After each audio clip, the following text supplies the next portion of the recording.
Virgo, how are you coping with this? How are you dealing with this?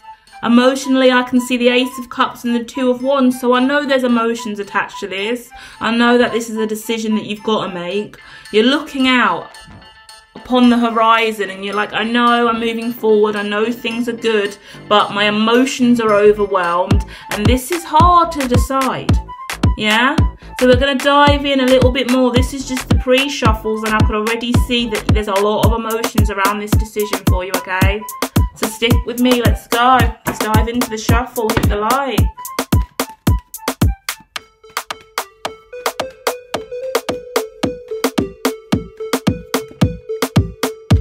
Three of Swords out straight away underneath that Ace of Cups, Virgo. Followed by the Hangman energy. It's not the nicest reading we've had for a while. Three of Wands is out. This is the only way to go, Virgo. Seven of Swords. Five of Wands.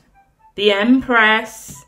And the Ace of Pentacles. You know exactly what you're doing and exactly where you're going. Well done, Virgo. Well done, you. Seven of Swords, Five of Wands. A lot you've been going through in your personal life.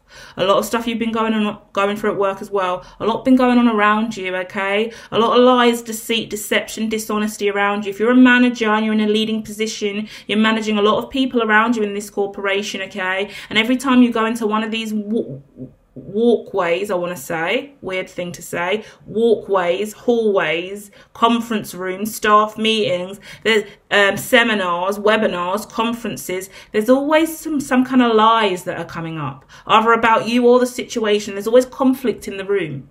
You're always in meetings, seminars, conferences, workspaces where there's always conflict arising. That could be a part of business, but it seems more personal. And it seems more riddled with unique agenda, and it's not something that's helping you. For a long time, I feel like this has been weighing you down, okay? Ace of Cups, Three of Swords, really been weighing on you irritatingly. We're going to look at that because you're an incredible person, okay? Head over to Her 7D Consciousness. Over the next few weeks, loads of affirmations will be coming out over the next month or so, consecutively. Just empowering phrases, really short and snappy, just to install that positive psychology in your brain, remind you that you are amazing, and this negative inference on you, this negative conversation, I wouldn't want that to lead to negative self-talk, because whatever these people are saying, they're off. They haven't got you sussed at all. They don't know you. And at the end of the day, you're really, really powerful and you're incredibly smart, okay?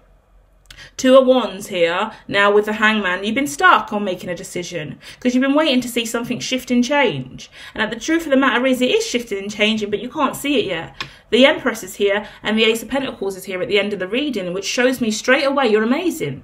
You're incredibly smart. This is a new beginning. You're doing incredibly well. You're moving in the right direction. This is financially viable for you as well. Really smart decision financially.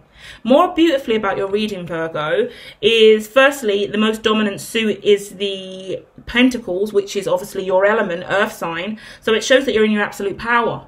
Maybe a suggestion to also watch the last earth sign reading that came out. So scroll down and look for the earth reading. I think it's a thumbnail of some wildflowers in the fields and kind of daisies or something. Truth of the matter is, what you do every single day in every single situation, financially as well, mentally, emotionally, and spiritually as well, is you give, equal give and take, equal, give and receive in kind. You have a really healthy relationship with people that you actually know and that actually know you, and you're very kind and consistent in giving. But there's been a lot of heartache and pain around you because there's been questions about your stability. Yeah, mentally and emotionally. There's been questions about your work, your home life, your decisions, your morals, your integrity, and that's weighing on your emotions. Everyone seems to think that you're invincible and that nothing ever seems to affect you, but it does. And you've had to balance out the defeat over and over again. And do you know what's interesting, right? I'll say this and I'll be honest about it. Maybe go and check out the truth reading, the truth in business about an earth angel and a demon, because it gives me that energy as well from another reading. But what shows up to me really clearly is when you're powerful and you're strong and you choose not to sit on Three of Swords, which is heartache and pain, Ten of Swords, which is betrayal, defeat, upset and ruin, and you manage your emotions openly. You may cry a lot at home, cry a lot with others in personal space, talk to your therapist and cry, and then get on with your day. People don't know what you're doing. People don't know how you cope. You have incredible coping mechanisms. You're incredibly balanced. Your yin and yang is great, right? Welcome to the channel of yin and yang. But the truth of the matter is, other people keep throwing Seven of Swords at you, Five of Wands at you, and then they expect you to be dethroned. Not going to happen. They can't dethrone you from you're the Queen of Pentacles and the Queen of Cups. Your emotions are balanced and your materials world's balanced as well. So what are they going to do? This is the vision that I'm getting in my head, very specific, is like a dartboard with your face on it and a whole group of people throwing darts at your face all fucking day. And they're thinking, oh, this is going to affect this person. It's a little voodoo, like someone doing dark magic on sending you negative energy towards you. And then they keep looking at the dartboard with all the holes in it with your face on, and they're thinking, why is this person not ruined yet? I've been trying to ruin them all this time with all the words I say, all the things I do. All of us have been ganging up on this person such a long time. They should be on their fucking knees. They should be absolutely ruined by now. But they're not. And they can't understand what on earth you're doing that still makes you be so fucking stable. And that's exactly why they're unstable and they're not succeeding in life, and why they're throwing 7 of Swords at you, because God sees them. Brahman sees them, the Divine sees them, Allah sees them, Ra sees them, Mother Gaia's done clock them. So they can carry on throwing 7 of Swords and 5 of Wands, because they're only caught up in their own lies. This is what's beautiful about world and karma and the universal law and dharma. It's really fucking simple, yin and yang. Live right, live righteously, live pure, whilst also being nothing and ethereal, and being humble about the fact that you are a mere speck on this planet we call Earth. We're nothing. We're like a grain of sand in the now moment. It's ethereal, it's matter. It doesn't really matter, but these people hone onto it like it's the only thing that matters, and that's why they're wrapped up in this energy. Anyone throwing 7 of Swords at you is definitely wrapped and riddled in karmic debt and trauma, and their life's going to be shit.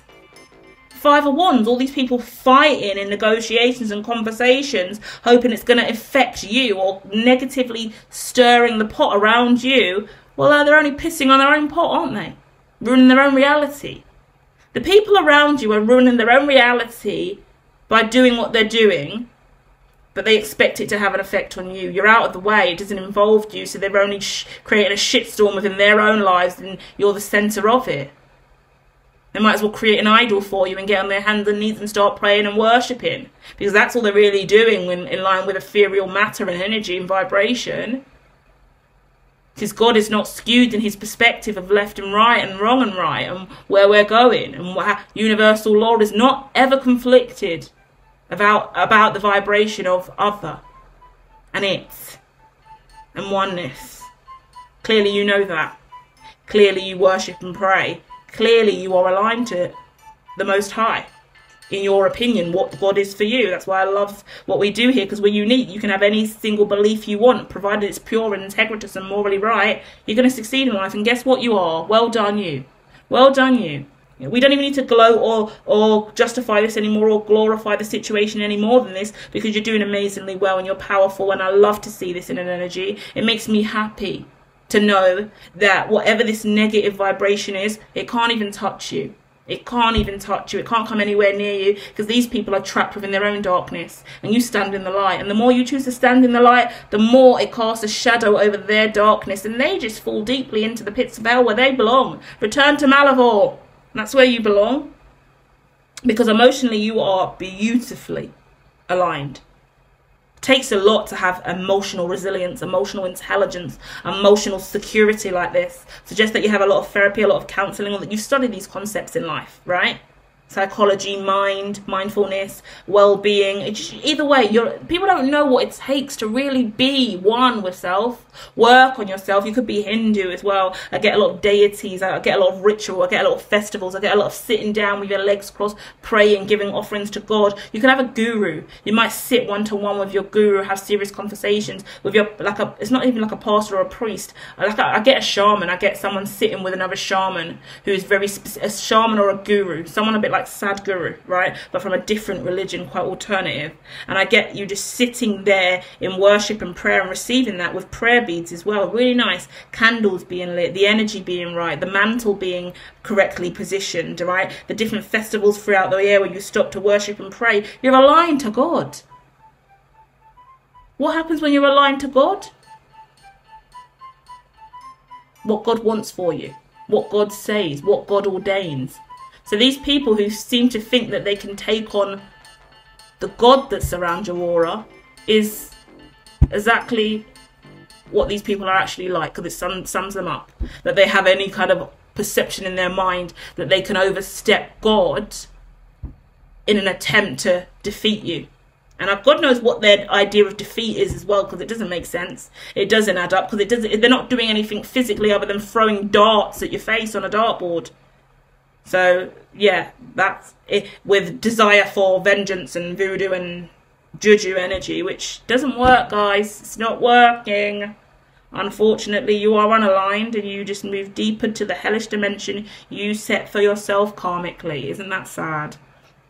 And you're moving off now. Maybe it's just block these people out of your life. Maybe blocking people on social media, blocking people on Zoom, WhatsApp.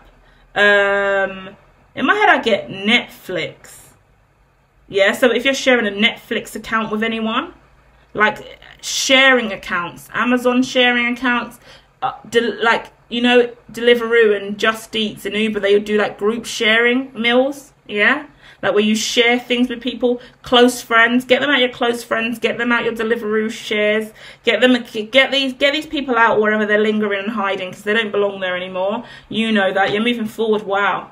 Looks like your money is going to improve incredibly when you get away from these people as well. Looks like you're going to come up trumps financially because of this. Yeah. There are some beautiful people from your past that you will reunite with in time in the future, but you keep holding on to your safe ground and passage right now, because you'll see who really were the dark ones, the dark dementors trying to suck on your face, versus the light beings that just stood their own ground and were also trapped in this. Because what you don't see are that all this conflict and all these lies that are out of the way that you might not even really know about, but you feel something, right? Or the trolls, the conversations, the bullshit. There's other people trapped in this as well. So other people that are positive light workers that are not speaking up, they're also trapped in this vibration. And when they get free, like you really get free, and everyone gets a stable ground and really accomplishes whatever this goal is, then you'll start to see who really was in the light the whole time and who wasn't. And either way, you're committed to yourself now, and your independence is what's making you have 10 of Pentacles. A true life. Hold on to everything you've got tightly. That sounds a bit harsh, but that's how, like, surrender it to the divine, but go, like, give it, wrap it in a parcel. Okay, this is kind of a worship technique. I'm being guided to give it to you, so we'll have it. Energetically, ethereally, get a box, get a present, do something. And you can just do this in meditation, right? Okay, fine, I'll make a meditation for this, but you can do it physically as well. This is how alchemical practices work as well. But the vision in my head, there's a box. You put all of your earnings, all of the things you own into it. Either write it down, put symbolic memoirs in it, close it, and then offer it to your God. Give it to your God as an offering. So if you do that physically or through meditation, then do that, and then there you go. That's you holding on to it, but also giving it away. Here you go, God. This is everything you've given me, and I want to give it back to you, so you can see that I've received this. This could be stuff that you're manifesting that's not even here yet. Could be a collection of things that you really worship and value. Morals, integrity, your dreams, desires. Put your whole heart into all of this and offer it to God. Let God see it. I'm going to do a meditation specifically for this on her 7D consciousness channel at some point over the month. So just feel free to go and listen to that meditation, and we'll dive in and we'll do that in a guided meditation for you. Okay, really powerful energy. Well done. Let God know that you have received this, and you continue to work with God. That's it, because he is the true deliverer, right? Love and light, Virgo.